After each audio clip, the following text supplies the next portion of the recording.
ഏവർക്കും വീണ്ടും ക്രിസ്തീയ വന്ദനങ്ങൾ അറിയിക്കുന്നു. നിഴലും പൊരുളുമെന്ന പരമ്പരയിൽ രണ്ടാമത്തെ ഭാഗത്തേക്ക് കടന്നു വരികയാണ്. 61 സങ്കീർത്തനത്തിൽ, ദൈവമേ, അടുത്ത തലമുറയോട് ഞാൻ നിന്റെ ഭുജത്തെയും വരുവാനുള്ള എല്ലാവരോടും നിന്റെ വീര്യപ്രവർത്തികളെയും അറിയിക്കുമ്പോഴും വാർദ്ധക്യവും നരയുമുള്ള കാലത്തും എന്നെ ഉപേക്ഷിക്കരുത്. അപ്പോൾ നമ്മുടെ ജീവിതത്തിൽ റിട്ടയർമെൻ്റ് എന്ന് പറയുന്ന ഒന്നില്ല. വാർദ്ധക്യത്തിലും ഫലം കായ്ച്ചുകൊണ്ട് തീമോഥെയോസിൻ്റെ ലേഖനത്തിൽ പൗലോസ് അപ്പോസ്തലൻ പറയുന്ന പോലെ ഒരു പാനീയ യാഗമായി ഒഴിക്കപ്പെടണമെന്നുള്ളതാണ് ഒരു ദൈവദാസനെ സംബന്ധിച്ച് ദൈവം ആഗ്രഹിക്കുന്ന കാര്യം. എൻ്റെ ഈ ലോക ജീവിതത്തിൽ ദൈവം തരുന്ന ആയുസ് മറ്റുള്ളവർക്ക് പ്രയോജനപ്പെടുന്നത്, പ്രത്യേകിച്ച് ദൈവം നമുക്ക് വെളിപ്പെടുത്തിയിട്ടുള്ള തിരുവചനത്തിൻ്റെ ആഴമായ സത്യങ്ങളെ അളച്ചുകെട്ടില്ലാതെയും തെറ്റിദ്ധരിപ്പിക്കാതെയും യഥാർത്ഥ വചനം പറഞ്ഞു കൊടുക്കേണ്ട ദൗത്യം ദൈവം എന്നിൽ നിക്ഷിപ്തമാക്കി തന്നിരിക്കുന്നത് കൊണ്ട് ഞാൻ ഈ നിഴലും പൊരുളുമെന്ന സംഭവം എടുക്കുകയാണ്. ഞാൻ എൻ്റെ മെസ്സേജുകൾ പറയുന്ന പോലെ ഒരുപക്ഷെ യുവജനങ്ങൾക്കൊന്നും ഇത് കേൾക്കാൻ താല്പര്യമില്ല, ന്യൂജൻ പാസ്റ്റേഴ്സിനും ഇത് താല്പര്യം കാണത്തില്ല. പക്ഷേ ബൈബിളിലുള്ള നിഴലും പൊരുളും സത്യങ്ങളും കാണിച്ചു കൊടുക്കുക എന്നുള്ള ദൗത്യത്തിലാണ് ഞാനിപ്പോൾ ആയിരിക്കുന്നത്. ഇത് ഏതാനും എപ്പിസോഡുകൾ കാണും ഒരു പരമ്പരയായിട്ടാണ് ചെയ്യുന്നത്. ബൈബിളിലെ മാക്സിമം പ്രധാനപ്പെട്ട നിഴലും പൊരുളും സംഭവങ്ങൾ ഓരോന്നോരോന്നായിട്ട് വെളിപ്പെടുത്തുവാനാണ് ഉദ്ദേശിക്കുന്നത്. നിങ്ങൾ ഇത് കാണുകയും നിങ്ങൾക്ക് ഇതിലെ സത്യാവസ്ഥയുണ്ടെന്ന് ബോധ്യപ്പെടുന്നവർ ചാനൽ സബ്സ്ക്രൈബ് ചെയ്യുക, ലൈക്ക് അടിക്കുക. കൂടാതെ ഇത് മറ്റുള്ളവർക്ക് ഷെയർ ചെയ്യണമെന്ന് ഞാൻ താഴ്മയായിട്ട് അപേക്ഷിക്കുകയാണ്. കഴിഞ്ഞ ദിവസം നമ്മൾ നിഴലും പൊരുളും ചിന്തിച്ചത് എബ്രായ ലേഖനം 13 അധ്യായത്തിലെ യേശുക്രിസ്തുവിൻ്റെ ക്രൂശീകരണം, പഴയ നിയമത്തിലെ പാപയാഗ മൃഗത്തെ സമാഗമന കൂടാരത്തിൻ്റെ വടക്കു ഭാഗത്ത് കൊണ്ടുപോയി അതിൻ്റെ ഉടല്, കുളമ്പ്, ചാണകം, തോല് എല്ലാം ദഹിപ്പിക്കുന്നത് പോലെ കർത്താവായ യേശുക്രിസ്തുവിനെ പൊരുളിൽ യെരുശലേമിൻ്റെ വടക്കു ഭാഗത്തെ ഗോൽഗോത്തായിൽ ക്രൂശിച്ചു എന്നുള്ള ശ്രേഷ്ഠകരമായ ഒരാഴമായ നിഴലും പൊരുളും സബ്ജക്റ്റാണ് നമ്മൾ ചിന്തിച്ചത്. എന്നാൽ ഇന്ന് ഞാൻ മറ്റൊരു ഭാഗത്തേക്ക് കടന്നു വരികയാണ്. അതിന് ഞാൻ ഇന്ന് എടുക്കുന്ന ഭാഗം പ്രധാനപ്പെട്ട 3-4 വാക്യങ്ങൾ എടുക്കണം. അതിലാദ്യം മോശ ദൈവത്തോടുള്ള ഒരു പ്രാർത്ഥനയുടെ ഭാഗം എടുക്കുകയാണ്. ആവർത്തന പുസ്തകത്തിൽ ഇസ്രായേൽ മക്കളോട് നടത്തുന്ന പ്രസ്താവനയാണ് നമുക്ക് കാണാൻ കഴിയുന്നത്. 1 അധ്യായം 1 വാക്യത്തിൽ, യോർദാനക്കര മരുഭൂമിയിൽ ആരാബയിൽ വെച്ച് മോശ ഇസ്രായേലിനോട് പറഞ്ഞ വചനങ്ങളാവിത്.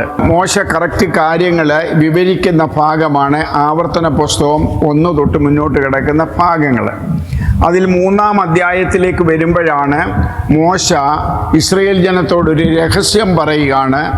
യഹോവയാം ദൈവവും മോശയും കൂടെ നടന്ന ആർഗ്യുമെൻറ്റോ സംഭവം എന്നൊക്കെ പറയാം. അതിൻ്റെ 23 വാക്യം, അക്കാലത്ത് ഞാൻ യഹോവയോട് അപേക്ഷിച്ചു, കർത്താവായ യഹോവയെ, ഞാൻ കടന്നു ചെന്ന് ജോർദാൻ അക്കരെയുള്ള നല്ല ദേശവും മനോഹരമായ പർവ്വതവും ലെബനോനും ഒന്ന് കണ്ടുകൊള്ളട്ടെ എന്ന് പറഞ്ഞു. എന്നാൽ യഹോവ നിങ്ങളുടെ നിമിത്തം എന്നോട് കോപിച്ചിരുന്നു, എൻ്റെ അപേക്ഷ കേട്ടതുമില്ല. യഹോവ എന്നോട്, മതി, ഈ കാര്യത്തെക്കുറിച്ച് എന്നോട് സംസാരിക്കരുത്. പിസ്ഗയുടെ മുകളിൽ കയറി തല പൊക്കി പടിഞ്ഞാറോട്ടും വടക്കോട്ടും തെക്കോട്ടും കിഴക്കോട്ടും നോക്കിക്കൊള്ളുക, ഈ ജോർദാൻ നീ കടക്കുകയില്ല. ഇതാണ് മോശ ഇസ്രായേൽ മക്കളോട് പറയുന്ന ഒരു സംഭവം. ഇത് ഈ ഇസ്രായേൽ ജനം ആരും കാര്യമായിട്ട് അറിഞ്ഞിട്ടില്ലാത്ത ഒരു കാര്യമായിരുന്നു. അതുകൊണ്ട് മോശ ഇത് പറയണം, ഇങ്ങനൊരു സംഭവം നടന്നിട്ടുണ്ട്. എന്താണ് ആ സംഭവത്തിൻ്റെ കാരണം? ഇസ്രായേൽ മക്കൾ സീൻ മരുഭൂമിയിലായിരുന്നു. പുറപ്പാട് പുസ്തകം 17 അധ്യായത്തിലെ 1 മുതൽ വാക്യങ്ങളാണ്. അനന്തരം ഇസ്രായേൽ മക്കളുടെ സംഘമെല്ലാം സീൻ മരുഭൂമിയിലായിരുന്നു. സീൻ മരുഭൂമിയിൽ നിന്ന് പുറപ്പെട്ട് യഹോവയുടെ കൽപ്പന പ്രകാരം ചെയ്ത പ്രയാണങ്ങളിൽ രഫീദീമിലെത്തി പാളയമിറങ്ങി. അവിടെ ജനത്തിന് കുടിപ്പാൻ വെള്ളമില്ലായിരുന്നു.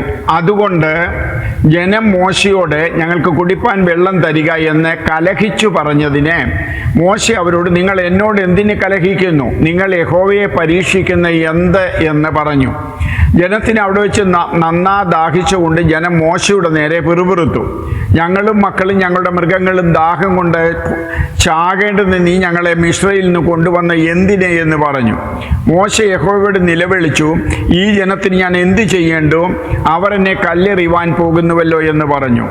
യഹോവ മോശയോട്, ഇസ്രയേൽ മൂപ്പന്മാരിൽ ചിലരെ കൂട്ടിക്കൊണ്ട് നീ നദിയെ അടിച്ച വടിയും കയ്യിലെടുത്ത് ജനത്തിൻ്റെ മുൻപാകെ കടന്നു പോകാം.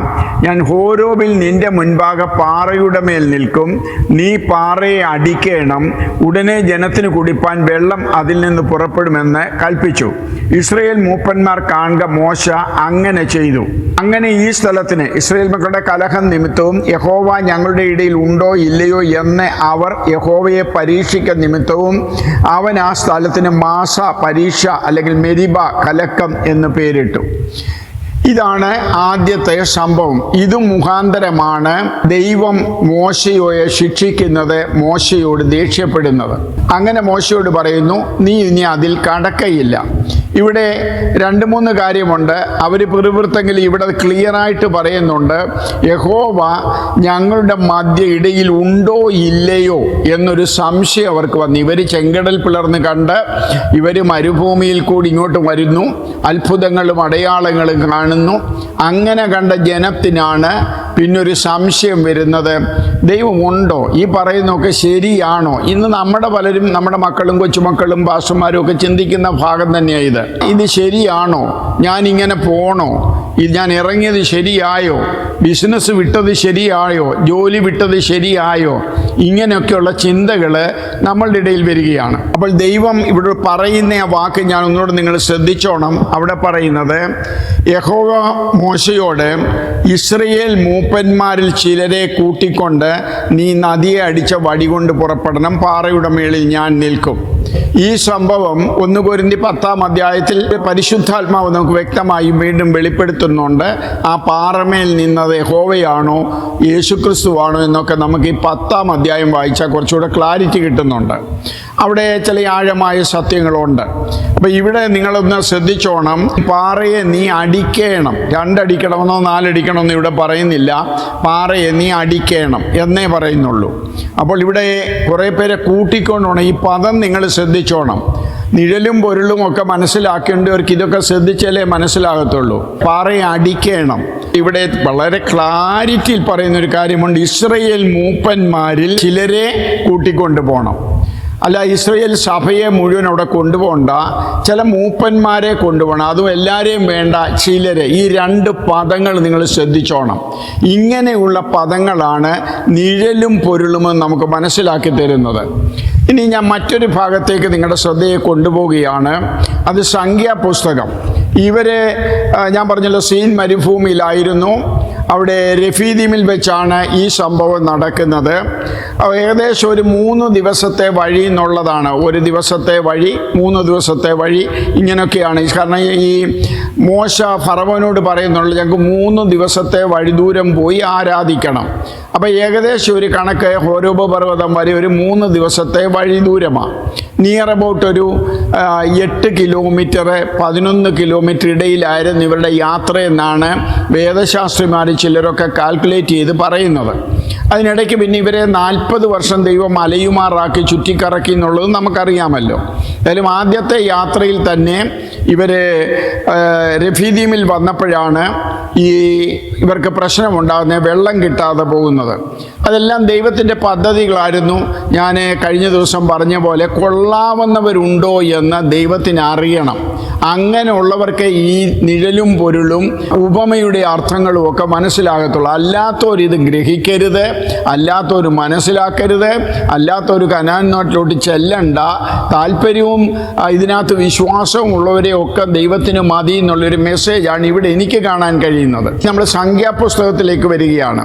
സംഖ്യാപുസ്തകം 20-ാം അധ്യായത്തിൻ്റെ 1 മുതലുള്ള ഭാഗം വായിക്കുമ്പോൾ, അനന്തരം ഇസ്രായേൽ മക്കളുടെ സർവ്വസഭയും 1-ാം മാസം സീൻ മരുഭൂമിയിലെത്തി ജനം കാദേശിൽ പാർത്തു. ഈ സംഭവം നടക്കുന്നത് കാദേശിലാണ്. അവർ 4-ാം വാക്യത്തിൽ വരുമ്പോൾ, ഞങ്ങളും ഞങ്ങളുടെ മൃഗങ്ങളും ഇവിടെ കിടന്ന് ചാകേണ്ടതിന് നിങ്ങൾ യഹോവയുടെ സഭ ഈ മരുഭൂമിയിൽ കൊണ്ടുവന്നത് എന്ന് ഇവർ മോശയ്ക്കും അഹരോനും വിരോധമായി ഇവർ പിറുപിറുക്കുക. ജനത്തിന് കുടിപ്പാൻ വെള്ളമുണ്ടായിരുന്നില്ല കാദേശിലും. അതിൻ്റെ 2-ാം വാക്യം, അപ്പോൾ അവർ മോശയ്ക്കും അഹരോനും വിരോധമായി കൂട്ടം കൂടി ജനം മോശയോട് കലഹിച്ചു. ഞങ്ങളുടെ സഹോദരന്മാർ യഹോവയുടെ സന്നിധിയിൽ മരിച്ചപ്പോൾ ഞങ്ങളും മരിച്ചു പോയെങ്കിൽ കൊള്ളാമായിരുന്നു. ഇവിടെ ഞങ്ങൾക്ക് ജീവിക്കേണ്ട, എന്തിനാ ഞങ്ങളെ ഈ കഷ്ടതയിലേക്ക് കൊണ്ടുവന്നത്? ഞങ്ങളും ഞങ്ങളുടെ മൃഗങ്ങളും ഇവിടെ കിടന്ന് ചാകേണ്ടതിന് നിങ്ങൾ യഹോവയുടെ സഭ ഈ മരുഭൂമിയിൽ കൊണ്ടുവന്നത് എന്ത്? ഈ വല്ലാത്ത സ്ഥലത്ത് ഞങ്ങളെ കൊണ്ടുവരുവാൻ നിങ്ങൾ മിസ്രൈമിൽ നിന്നും ഞങ്ങളെ പുറപ്പെടുവിച്ച എന്തിന്? ഇവിടെ വിത്തും അത്തിപ്പഴവും മുന്തിരിപ്പഴവും മാതളപ്പഴവുമില്ല, കുടിപ്പാൻ വെള്ളവുമില്ല എന്ന് പറഞ്ഞു. എന്നേരം മോശയും അഹരോനും സഭയുടെ മുൻപിൽ നിന്ന് സമാഗമന കൂടാരത്തിൻ്റെ വാതിക്കൽ ചെന്ന് കവിണ് വീണ് കരയുകയാണ് അവിടെ കിടന്നിവര്. കാരണം ഇവർക്കിത് സഹിക്കാൻ വയ്യ. ദൈവം പറഞ്ഞിട്ടാണ് കൊണ്ടുവന്നത്, പക്ഷേ ഇടയ്ക്കിടയ്ക്ക് പ്രശ്നങ്ങൾ വരുന്നു, പരീക്ഷണങ്ങൾ വരുന്നു. അവിടെ ഈ ജനത്തിന് പിടിച്ചു നിൽക്കാൻ പറ്റുന്നില്ല. ഇവര് മോശയ്ക്കും അഹരോനും എതിരായിട്ട് പെറുപെറുക്കുകയാണ്. അപ്പോൾ സഭയൊക്കെയും ഇങ്ങനെ കവിണ് വീണ് കിടക്കുമ്പോൾ യഹോവയുടെ തേജസ് അവർക്ക് പ്രത്യക്ഷമായി. അതിൻ്റെ 7-ാം വാക്യം, യഹോവ മോശയോട്, നിന്റെ വടിയെടുത്ത് നീയും സഹോദരനായ അഹരോനും സഭയെ വിളിച്ചുകൂട്ടി അവർ കാണുക പാറയോട് കൽപ്പിക്കാം. ആദ്യം വെള്ളമില്ല വന്ന രഫീദീമില്ല.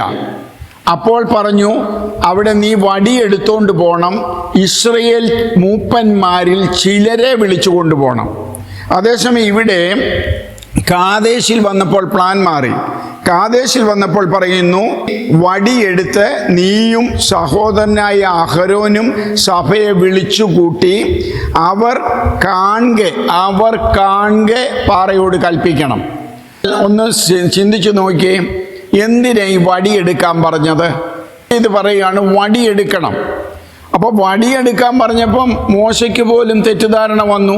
കഴിഞ്ഞ പ്രാവശ്യം വടിയെടുത്തുകൊണ്ട് പോകാൻ പറഞ്ഞു, പാറയെ അടിക്കാൻ പറഞ്ഞു. ഇവിടെയും വെള്ളമില്ലാത്ത പ്രതിസന്ധി, ആകെ പ്രതികൂലമാണ്. മനസ്സ് തകർന്നു നിൽക്കുന്നു, ബ്രെയിൻ നേരെ നിൽക്കുന്നില്ല. ഇറങ്ങിത്തിരിച്ചോ, മണ്ടത്തരമായോ, ദൈവത്തിൻ്റെ വാക്ക് കേട്ടത് തെറ്റിപ്പോയോ, ഈ ജനം അവരെ കൊല്ലാൻ നിൽക്കുക, കടിച്ചു കീറാൻ നിൽക്കുക. അപ്പോഴിവർ മനസ്സ് പൊട്ടി സമാഗമന കൂടാരത്തിൻ്റെ മുൻപിൽ ചെന്ന് കവിണ് വീണ് അലമുറയിട്ട് ദൈവത്തോട് കരയുക. അപ്പോഴാണ് ദൈവം പറയുന്നത്, നീ നിന്റെ വടിയെടുത്ത് നീയും സഹോദരനായ അഹരോനും സഭയെ വിളിച്ചു കൂട്ടി അവർ കാണെ പാറയോട് കൽപ്പിക്കാം. അപ്പോൾ അവിടെ തെറ്റിദ്ധരിക്കപ്പെടുന്ന ഒരു സംഭവമുണ്ട്. പാറയോട് കൽപ്പിക്കണം. പക്ഷെ വടിയെടുക്കാൻ പറഞ്ഞപ്പം മോശ ഇത്രയും ചിന്തിച്ച്, കഴിഞ്ഞ പ്രാവശ്യം വടിയെടുത്തുകൊണ്ട് പോകണം, ബ്രെയിനിൽ നിന്ന് കാണത്തില്ല ഈ സംഭവം എന്താണെന്ന് എനിക്കറിയത്തില്ല. ഏതായാലും വടിയെടുക്കാൻ പറഞ്ഞപ്പോൾ അവിടെ സൂക്ഷ്മതക്കുറവ് മോശയ്ക്ക് വന്നു. വടിയെടുക്കാനേ പറഞ്ഞുള്ളൂ, അടിക്കാനല്ല പറഞ്ഞത്, കൽപ്പിക്കാനാ പറഞ്ഞത്. ഞാൻ മോശയെ കുറ്റപ്പെടുത്തുകയല്ല. ഇങ്ങനെയുള്ള ഒത്തിരി തെറ്റുകൾ എന്നിലും നമ്മളിലും ഉണ്ടാകുന്നുണ്ട്. പക്ഷെ ഇവിടുത്തെ പ്രശ്നം എന്താണെന്ന് ചോദിച്ചാൽ, നമുക്ക് പഠിക്കാൻ എന്താ ഉള്ളത്? പഠിക്കാനുള്ളത് ദൈവം അവിടെ എൻ്റെ നോട്ടത്തിൽ മോശയും ഒന്ന് പരീക്ഷിക്കുകയായിരുന്നു. ഞാൻ പറയുന്നത് ഇവൻ ശ്രദ്ധിച്ചാന്നോ ചെയ്യുന്നത്? സമാഗമന കൂടാരം പണിതപ്പോൾ ഏതാണ്ട് 8 പ്രാവശ്യം അധികമാണെന്ന് തോന്നുന്നു. 40-ാം അധ്യായത്തിൽ പറയുന്നുണ്ട്, യഹോവ കൽപ്പിച്ചതുപോലെ മോശ ചെയ്തു. അങ്ങനെ തന്നെയാണ് സമാഗമന കൂടാരം പണിത്. ഒരു മിസ്റ്റേക്കും അവിടെ വരുത്തിയില്ല മോശ. എന്നാൽ പിന്നീട് ഇങ്ങോട്ട് വന്നപ്പോൾ ശ്രദ്ധക്കുറവ് വന്നു. ആ ശ്രദ്ധക്കുറവ് ഒരു ദൈവദാസനെ, ദൈവമക്കളെ നിങ്ങളിലും എന്നിലും ഉണ്ടാകാൻ പാടില്ല. പറഞ്ഞത് വളരെ ശ്രദ്ധിക്കണം. വളരെ ശ്രദ്ധിച്ചിട്ട് വേണം ഈ വേലയ്ക്ക് ഇറങ്ങുവാനും ചെയ്യാൻ. ബൈബിളിൽ എന്താണ് ദൈവം പറഞ്ഞിരിക്കുന്നത് അത് ഗ്രഹിച്ച് ചെയ്യണം. തെറ്റുകൾ എല്ലാവർക്കും വരാം. അതിനൊറ്റ മാർഗമേ ഉള്ളൂ, നമ്മൾ കഴുകൽ പ്രാപിച്ച് ക്ഷമ ചോദിച്ച് ദാനിയേൽ പ്രാർത്ഥിക്കുന്നത് പോലെ, മോശ പ്രാർത്ഥിച്ചതുപോലെ ദൈവത്തിൻ്റെ മുൻപിൽ മുട്ടുമടക്കുക എന്നുള്ളതേ ഉള്ളൂ. പക്ഷേ തെറ്റു പറ്റിയെങ്കിൽ തെറ്റെന്ന് പറഞ്ഞ് ഏറ്റുപറഞ്ഞത് ദൈവത്തോട് നിരപ്പ് പ്രാപിക്കുക. അതേസമയം വീണ്ടും ആ തെറ്റ് ആവർത്തിക്കാതിരിക്കുക. ഇവിടെ 2 സംഭവമാണല്ലോ പറഞ്ഞത്. എന്താണ് ഈ 2 സംഭവത്തിൻ്റെ കാര്യം? ഇതാണ് നിഴലും പൊരുളും മനസ്സിലാക്കണം. ഈ 2 സംഭവങ്ങളിലെ 2-3 പദങ്ങളാണ് എനിക്ക് പറയാനുള്ളത്. അതിൽ ഒന്നാമത്തെ സ്ഥലത്ത് പറയുന്നത്, നീ ഇസ്രയേൽ മൂപ്പന്മാരിൽ ചിലരെ വിളിച്ചു കൊണ്ടുപോകണം, അവരെ വിളിച്ചു കൊണ്ടുപോയി പാറയെ അടിക്കണം. ദൈവമക്കളെ, അതെന്തിൻ്റെ നിഴലായിരുന്നു? മത്തായിയുടെ സുവിശേഷം 27-ാം അധ്യായം അതിൻ്റെ 1-ാം വാക്യം ഞാൻ വായിച്ചു കേൾപ്പിക്കുകയാണ്. പുലർച്ചയ്ക്ക് മഹാപുരോഹിതന്മാരും ജനത്തിൻ്റെ മൂപ്പന്മാരും എല്ലാം യേശുവിനെ കൊല്ലുവാൻ കൂടെ വിചാരിച്ചു. അവനെ ബന്ധിച്ചു കൊണ്ടുപോയി നാടുവാഴിയായ പീലാത്തോസിനെ ഏൽപ്പിച്ചു. അപ്പോൾ ആരാണ് യേശുവിനെ ക്രൂശിക്കാൻ വേണ്ടി മുൻപിൽ നിന്നത്? മഹാപുരോഹിതന്മാരും ജനത്തിൻ്റെ മൂപ്പന്മാരും. ആ കൂട്ടത്തിലുണ്ടായിരുന്ന മഹാപുരോഹിതന്മാരും ജനത്തിൻ്റെ മൂപ്പന്മാർ, ലീഡേഴ്സ്. അതിൻ്റെ നിഴലാണ് ഒന്നാമത് വെള്ളം കിട്ടാതെ വലഞ്ഞ രഫീദീമിൽ ദൈവം പറയുന്നുണ്ട്, ഇസ്രയേൽ മൂപ്പന്മാരിൽ ചിലരെ, എല്ലാവരെയുമല്ല ചിലരെ. കാരണം യേശുവിനെ ക്രൂശിക്കാൻ കൂട്ടുനിന്നത് ഇസ്രയേൽ മുഴുവനല്ല, അതിലെ മഹാപുരോഹിതന്മാർ. സ്ഥാനമാനത്തിന് വേണ്ടി ഇന്നും അതൊക്കെയാണ്. പണം ഉണ്ടാക്കണ സ്ഥാനം, അതിന് വചനത്തെ എങ്ങനെയും വളച്ചൊടിക്കും. അതിനൊരു പ്രശ്നമില്ല. എനിക്ക് സ്ഥാനം വേണം, പണം വേണം, അത് മാത്രം മതി. അതാണ് ഇന്ന് ലീഡേഴ്സ് നോക്കുന്നത്. എനിക്ക് പേര് വേണം, പ്രശസ്തി വേണം, വിവാദമുണ്ടായാലും കുഴപ്പമില്ല, എനിക്ക് പേര് കിട്ടണം.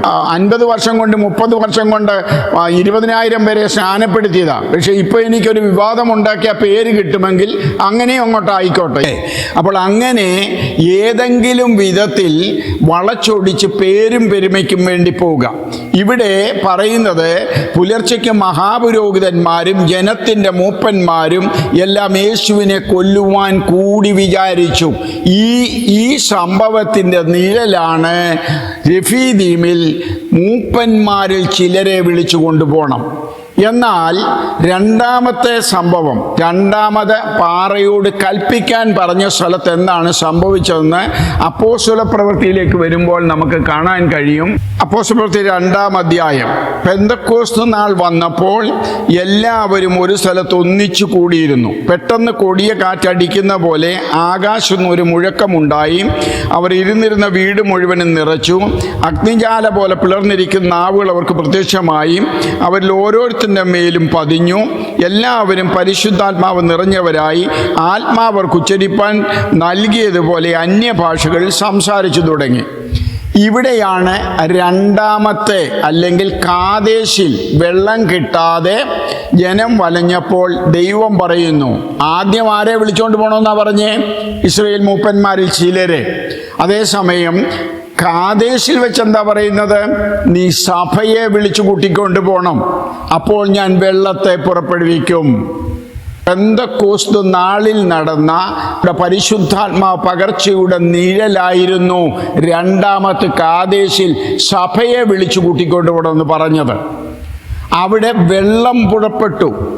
ദാഹിക്കുന്നവരെല്ലാം എൻ്റെ അരിക്കൽ വരട്ടെ, എന്നിൽ നിന്നും കുടിക്കട്ടെ എന്ന് യോഹന്നാൻ്റെ സുവിശേഷത്തിൽ 7-ാം അധ്യായത്തിൽ നമ്മൾ വായിക്കുന്നില്ലേ? അപ്പോൾ ആ പരിശുദ്ധാത്മാവിൻ നിഴലായിട്ടാണ് വെള്ളം നിൽക്കുന്നത്. അപ്പോൾ പൊരുളിൽ വന്നപ്പോൾ ക്രിസ്തുവാകുന്ന പാറയിൽ നിന്നും പരിശുദ്ധാത്മാവാകുന്ന വെള്ളം സഭയുടെ മധ്യത്തിൽ, പെന്തക്കോസ്ത് നാളിൽ സഭയുടെ മധ്യത്തിലേക്കാണ് ഒഴുകിയത്. അതുകൊണ്ടാണ് രണ്ടാമത് ദാഹിച്ച് വലഞ്ഞപ്പോൾ കാദേശിൽ വെച്ച് പാറയോട് കൽപ്പിക്കണമെന്ന് പറഞ്ഞു. എന്താ കൽപ്പിക്കാൻ പറഞ്ഞതിൻ്റെ അർത്ഥം? അതാണ് എഫേസ്യ ലേഖനത്തിൽ വായിക്കുന്നുണ്ട്. എഫേസ്യ ലേഖനം 4-ാം അധ്യായം അതിൻ്റെ 8-9 വാക്യങ്ങൾ. അവൻ ബദ്ധന്മാരെ പിടിച്ചുകൊണ്ടുപോയി ഉയരത്തിൽ കയറി മനുഷ്യർക്ക് ദാനങ്ങളെ കൊടുത്തു എന്ന് പറയുന്നു. കയറി എന്നതിനാൽ അവൻ ഭൂമിയുടെ അധോഭാഗങ്ങളിലേക്ക് ഇറങ്ങിയെന്നും വരുന്നില്ലയോ? ഇതേ ഭാഗം നമുക്ക് 68-ാം സങ്കീർത്തനത്തിലും കാണാൻ കഴിയും. അതിന് 18-ാം വാക്യം. നീ ഉയരത്തിലേക്ക് കയറി ബദ്ധന്മാരെ പിടിച്ചുകൊണ്ടുപോയി യാഹ് എന്ന ദൈവം അവിടെ വസിക്കേണ്ടതിന് നീ മനുഷ്യരോട് മത്സരികളോട് കാഴ്ച വാങ്ങിയിരിക്കുന്നു. ഇവിടെ മനുഷ്യരോട് മത്സരികളോട് കാഴ്ച വാങ്ങി എന്നുള്ള തർജ്ജിമയിലെ പ്രിന്റിംഗ് മിസ്റ്റേക്ക് അല്പമുണ്ട്. മനുഷ്യർക്ക് വേണ്ടി, മത്സരികൾക്ക് വേണ്ടി ദാനങ്ങളെ തന്നു എന്നുള്ള ഭാഗമാണ് ഇവിടെ നമുക്ക് കാണാൻ കഴിയുന്നത്. കർത്താവായ യേശു ക്രിസ്തു കാൽവറിയിലെ ഗോൽഗോത്തയിൽ അല്ലെങ്കിൽ യെരുശലേമിൽ വെച്ച് ക്രൂശിക്കപ്പെടുന്നു. അത് യഹൂദന്മാരിൽ ചിലരും പീലാത്തോസും റോമൻസും കൂടെ ചേർന്നാണ് യേശുവിനെ ക്രൂശീകരിക്കുക. ദൈവത്തിൻ്റെ പദ്ധതിയായിരുന്നു. അത് നമുക്ക് ക്ലിയറായിട്ട് അറിയാമെന്ന കാര്യം. പക്ഷേ ഇതിന് 2 വശങ്ങൾ നടക്കണമായിരുന്നു. യഹൂദന്മാരിൽ ചിലർ, മഹാപുരോഹിതന്മാരും മൂപ്പന്മാരും പുരോഹിതന്മാരും മൂപ്പന്മാരും ജനത്തിൻ്റെ അധിപതികളും ചേർന്ന് യേശുവിനെ ക്രൂശിക്കുക. അതാണ് പാറയെ അടിച്ചു അടിച്ചു എന്ന് പറഞ്ഞാൽ യേശുവിനെ ഇല്ലാതാക്കി. അതേസമയം രണ്ടാമത് കാദേശിൽ വെച്ച് വെള്ളമില്ലാതായപ്പോൾ സഭയെ വിളിച്ചു കൂട്ടണം. സഭയെ വിളിച്ചു കൂട്ടി വേണം പാറയോട് കൽപ്പിക്കാൻ.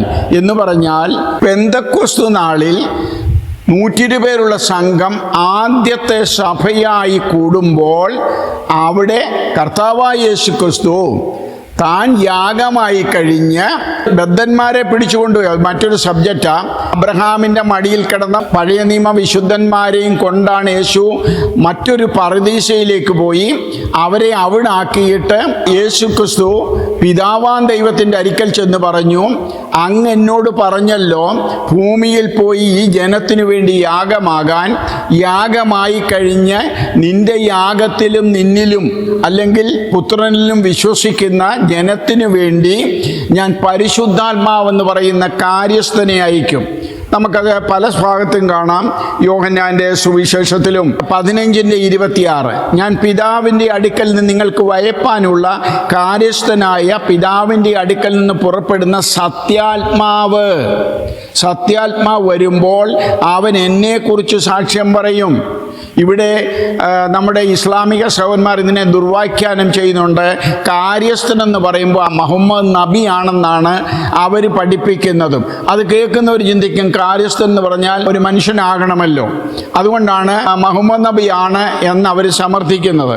ഇനിയും 16:13 സത്യത്തിൻ്റെ ആത്മാവ് വരുമ്പോഴോ അവൻ നിങ്ങളെ സകല സത്യത്തിലും വഴി നടത്തും. അവൻ സ്വയമായി സംസാരിക്കാതെ താൻ കേൾക്കുന്ന സംസാരിക്കും, വരുവാനുള്ളത് നിങ്ങളെ അറിയിച്ചു തരികയും ചെയ്യും. യോഹന്നാന്റെ സുവിശേഷം 14-ാം അധ്യായം 16-ാം വാക്യം. എന്നാൽ ഞാൻ പിതാവിനോട് ചോദിക്കും, ഈ വാക്യം ശ്രദ്ധിച്ചോണം, ഞാൻ പിതാവിനോട് ചോദിക്കും, അവൻ സത്യത്തിൻ്റെ ആത്മാവെന്ന മറ്റൊരു കാര്യസ്ഥന് എന്നേക്കും നിങ്ങളുടെ ഇരിക്കേണ്ടതിന് നിങ്ങൾക്ക് തരും. ലോകം അവനെ കാണുകയോ അറിയുകയോ ചെയ്യുകയാൽ അതിന് അവനെ ലഭിപ്പാൻ കഴിയില്ല. ഈ ലോകക്കാർക്ക് ഇത് കിട്ടത്തില്ല. കാരണം ഇത് കാണാമെന്ന ഒരു സംഭവമല്ല. യേശു വന്ന പോലെ ആളത്വത്തിൽ വ്യക്തിത്വം അല്ലെങ്കിൽ ദൃശ്യമാകുന്നതല്ല ഈ പരിശുദ്ധാത്മാവ്. എന്നാൽ നമ്മളെപ്പോലുള്ള ദൈവമക്കൾക്ക് ആത്മാവിൻ്റെ പാനം അല്ലെങ്കിൽ ശക്തി ലഭിച്ചവർക്ക് അത് മനസ്സിലാക്കാൻ കഴിയും, പരിശുദ്ധാത്മാവിൻ്റെ നിയന്ത്രണവും പ്രവർത്തനങ്ങളും. അപ്പോൾ അങ്ങനെയുള്ള ഒരു കാര്യസ്ഥനെ ഇവിടെ പറയുന്നുണ്ട്. അതേസമയം ഇതേ സംഭവം 15:26 16:7 മുതൽ 8 അതുപോലെ തന്നെ 16:13 ഇവിടെ എല്ലാം കാര്യസ്ഥൻ എന്ന് പറഞ്ഞ സത്യാത്മാവാണെന്ന് ക്ലിയറായിട്ട് പറയുന്നുണ്ട്. ഇത് എന്നാ വന്നത്? 600 വർഷമോ 800 വർഷമോ കഴിഞ്ഞല്ലല്ലോ വന്നത്. യേശു ക്രൂശിക്കപ്പെട്ട ശേഷം ഏതാണ്ട് 50-ാം ദിവസമാണ് പെന്തക്കോസ്തു പെരുന്നാൾ വരുന്നത്. ആ പെന്തക്കോസ്തു പെരുന്നാൾ വരുമ്പോൾ അന്നാണ് സത്യത്തിൻ്റെ ആത്മാവെന്ന് പറയുന്ന കാര്യസ്ഥൻ എന്ന് പറയുന്ന പരിശുദ്ധാത്മാവിനും ആളത്വമുണ്ട്, അതുകൊണ്ടാണ്. അപ്പോൾ ഈ സത്യാത്മാവ് എന്ന് പറയുന്ന പരിശുദ്ധാത്മാവ് ഇവിടെ വന്നത്. ഇനി അപ്പോസ്തല പ്രവൃത്തി 1:6 വരുമ്പോൾ അവർ ഒരുമിച്ച് കൂടിയിരുന്നപ്പോൾ അവർ അവനോട്, യേശുവിനോട്, കർത്താവേ നീ ഇസ്രയേലിനെ ഈ കാലത്തിലൊരു രാജ്യം യഥാസ്ഥാനത്താക്കി കൊടുക്കുന്നതെന്ന് ചോദിച്ചു. അവൻ അവരോട്, പിതാവ് തൻ്റെ സ്വന്തം അധികാരത്തിൽ വെച്ചിട്ടുള്ള കാലങ്ങളെയോ സമയങ്ങളെയോ അറിയുന്നത് നിങ്ങൾക്കുള്ളതല്ല. എന്നാൽ പരിശുദ്ധാത്മാവ് നിങ്ങളുടെ മേൽ വരുമ്പോൾ ഓരോരുത്തരും പരിശുദ്ധാത്മാവ് നിയന്ത്രിക്കും. നിങ്ങൾ ശക്തി ലഭിച്ചിട്ട് യെരുശലേമിലും യഹൂദയിലും എല്ലായിടത്തും ശമര്യയിലും ഭൂമിയുടെ അറ്റത്തോളവും എൻ്റെ സാക്ഷികളാവി. ഈ വചനമുള്ളത് കൊണ്ടാണ് ഏത് ശക്തി നിയന്ത്രിച്ചാലും, മോദി സർക്കാർ നിരോധിച്ചാലും, RSS പറഞ്ഞാലും, അമേരിക്ക പറഞ്ഞാലും, കമ്മ്യൂണിസം പറഞ്ഞാലും ഞങ്ങൾക്ക് കേൾക്കാൻ പറ്റത്തില്ല. ഞങ്ങളുടെ മേലൊരു പരിശുദ്ധാത്മാവാണ് ഉള്ളത്. അതിവിടുത്തെ ബുദ്ധിയിൽ പ്രവർത്തിക്കുന്ന യുവജനങ്ങൾക്ക് നിങ്ങളെന്തിനാ പോകുന്നത് സുവിശേഷം അറിയിക്കുന്നത്? അവർ ഹിന്ദുവായിട്ടങ്ങ് ജീവിച്ചോട്ടെ, ഇത് ഞങ്ങളെ ഏൽപ്പിച്ച ദൗത്യമാണ്. എന്നാൽ ഒരു കാര്യമുണ്ട്, അവർ ഹിന്ദുവായിട്ടോ മുസ്ലിമായിട്ടോ ദൈവമില്ലാത്തവനായിട്ടോ ജീവിച്ചോട്ടെ, അത് ഞങ്ങളുടെ പ്രശ്നമല്ല. പക്ഷെ ഞങ്ങളെ ഏൽപ്പിച്ച ഇത് പറയാൻ നിങ്ങൾക്ക് ഇഷ്ടമുണ്ടെങ്കിൽ കേൾക്കണം. നിങ്ങളുടെ അടുത്തേക്ക് വരുമ്പോൾ നിങ്ങളുടെ വീട്ടിലെ വീട്ടിലേക്ക് കയറ്റത്തില്ലയോ? ഞങ്ങളുടെ കർത്താവ് പറഞ്ഞേക്കുന്നത് അവരെ സ്നേഹിച്ചുകൊണ്ട് നമ്മൾ മിണ്ടാതിങ്ങ് പോരണം, കാലിലെ പൊടി തട്ടിക്കളഞ്ഞു പോരാനാണ് ബൈബിളിൽ പറയുന്നത്. അപ്പോൾ ഇതാണ് നിഴലും പൊരുളും. ഒന്നാമത് പാറയോട് അടിക്കാൻ പറഞ്ഞപ്പോൾ മൂപ്പന്മാരിൽ ചിലരെ കൊണ്ടുപോകണം. അത് യേശുവിൻ്റെ ക്രൂശീകരണത്തിൻ്റെ നിഴലായിരുന്നു. ഇസ്രയേൽ മൂപ്പന്മാർ ചിലർ കൂടിയാണ് യേശുവിനെ ക്രൂശിക്കുന്നത്.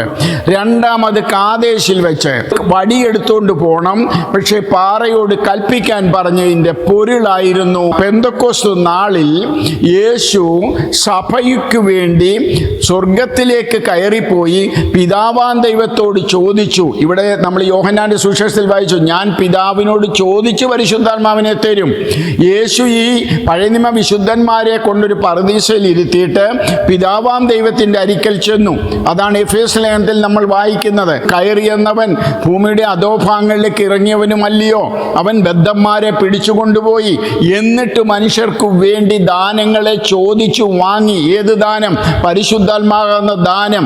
അതുകൊണ്ടാണ് 50-ാം ദിവസം പെന്തക്കോസ്ത് നാൾ വന്നത്. നിങ്ങളെ പലരും തെറ്റിക്കുന്ന അടുത്ത ഒരു സംശയമുണ്ട്, അതും നിഴലും പൊരുളും ഞാൻ അടുത്ത് തന്നെ ഇടാം. അതെന്താണെന്ന് ചോദിച്ചാൽ, ഒരു ഗ്രൂപ്പ്, ആ ഗ്രൂപ്പ് പഠിപ്പിക്കുന്നത് ദൈവം ഇസ്രയേലിനോട് കൽപ്പിച്ചത് ശബത്ത് ആചരിക്കാനല്ലേ, ശാബത്ത് ദിവസം ശനിയാഴ്ചയല്ലേ ആരാധന, പിന്നെ എങ്ങനെയാണത് ഞായറാഴ്ചയിലേക്ക് മാറിയത്? ഞായറാഴ്ച എന്ന് പറയുന്നത് സൺഡേ, സൂര്യദേവൻ്റെ ആരാധന ദിവസമല്ലേ? അങ്ങനെയെങ്കിൽ എങ്ങനെയാണ് ആ ദിവസത്തേക്ക് ഈ ആരാധന മാറ്റിയത്? ആരാണ് മാറ്റിയത്? ദൈവം കൽപ്പിച്ച ശബത്ത് ദിവസം തന്നെയാണ് ആരാധിക്കേണ്ടത്. എന്നാൽ അതിൻ്റെ മർമ്മങ്ങളും നിഴലും പൊരുളും ഞാൻ ഞായറാഴ്ച ആരാധിക്കുന്നവനാ. അതെന്തുകൊണ്ടെന്നുള്ളത് അടുത്ത ഒരു എപ്പിസോഡിൽ ഇതുപോലെ നിഴലും പൊരുളുന്ന സബ്ജക്റ്റ് ഞാൻ വിവരിക്കാം. ഇതാണ് ദൈവമക്കളെ, നിഴലും പൊരുളും ബൈബിളിലുണ്ടോ? അത് പഠിക്കണമോ? നിഴലും പൊരുളും പഠിച്ചെങ്കിലേ ഒരു വിശ്വാസിക്ക് യഥാർത്ഥ വിശ്വാസിയായി യഥാർത്ഥ ഉപദേശത്തിൽ നിൽക്കാൻ കഴിയത്തുള്ളൂ. അതുകൊണ്ട് നിഴലും പൊരുളും ബൈബിളിലുണ്ട്. അത് പഠിച്ചിരിക്കണം. അത് പഠിച്ച് ബലപ്പെട്ട് ദൈവവചനത്തിൻ്റെ ഉപദേശങ്ങളെ ഗ്രഹിച്ചുകൊണ്ട് ദൈവത്തിന് വേണ്ടി ജീവിക്കുക. ഇവിടെ ഒരു കാര്യം കൂടി എടുത്തു പറഞ്ഞ് ഞാൻ അവസാനിപ്പിക്കട്ടെ. മോശയോട് പറഞ്ഞു, നീ വടി കയ്യിലെടുത്തോണം. അപ്പോൾ മോശയ്ക്ക് തെറ്റിദ്ധാരണ പറ്റി. കഴിഞ്ഞ പ്രാവശ്യവും വടിയെടുക്കാനാ പറഞ്ഞത്, എന്നിട്ട് അടിക്കാൻ പറഞ്ഞു. അപ്പോൾ ഇവിടെ മോശയ്ക്ക് തോന്നി, കാണും വടിയെടുക്കാൻ പറഞ്ഞല്ലോ, പക്ഷെ കൽപ്പിക്കാൻ പറഞ്ഞു.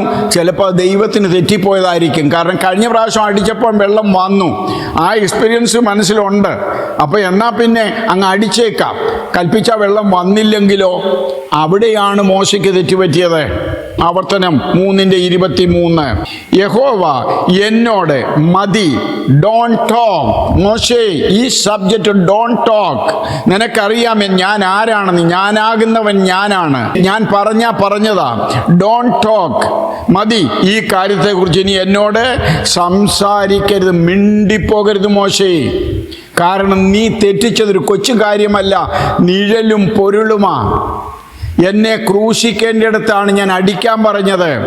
എനിക്കിനിയും ഒരു സഭയുണ്ടാകും, ന്യൂ ടെസ്റ്റ്മെന്റ് ചർച്ച്. അതിൻ്റെ മധ്യത്തിലേക്ക് അയക്കുന്ന പരിശുദ്ധാത്മാവിനെ ഞാൻ ചോദിച്ചു മേടിച്ച് അയക്കുമ്പോൾ പാറയോട് നീ കൽപ്പിക്കണമായിരുന്നു. ഞാൻ പറയുന്ന വാക്കുകൾക്ക് അർത്ഥമുണ്ടെന്ന് മോശെ നീ ഗ്രഹിക്കണമായിരുന്നു. അങ്ങനെങ്കിൽ ദൈവമക്കളെ, ദൈവത്തിൻ്റെ വചനത്തിലെ ഓരോ നിഴലും പൊരുളും വാക്കുകൾക്കും അർത്ഥമുണ്ട്. അത് ഗ്രഹിച്ച് വിശ്വസ്തയോടെ എൻ്റെ ദൈവത്തെ അവിശ്വസിക്കരുത്. എൻ്റെ ദൈവം അങ്ങനെ പറഞ്ഞിട്ടില്ല, അതങ്ങനെയാണോ പറഞ്ഞത്, ഞാൻ ബൈബിളിൽ അങ്ങനെ കണ്ടിട്ടില്ല എന്ന് പറഞ്ഞ് ദൈവത്തെ യൂദ ഒറ്റിയത് കൊണ്ട് ഒറ്റരുത്, തള്ളിപ്പറയരുത്. ദൈവവചനത്തിൻ്റെ നിഴലും പൊരുളും സത്യങ്ങളെ ഗ്രഹിക്കുക. ദൈവം നിങ്ങളെ എല്ലാവരെയും ശക്തീകരിക്കട്ടെ, നിങ്ങളുടെ ബുദ്ധിയെ തുറക്കട്ടെ എന്ന് ഞാൻ ആത്മാർത്ഥമായി പ്രാർത്ഥിച്ചുകൊണ്ട് ഈ വാക്കുകളെ ചുരുക്കുന്നു. ദൈവം നമ്മെ അനുഗ്രഹിക്കുമാറാകട്ടെ.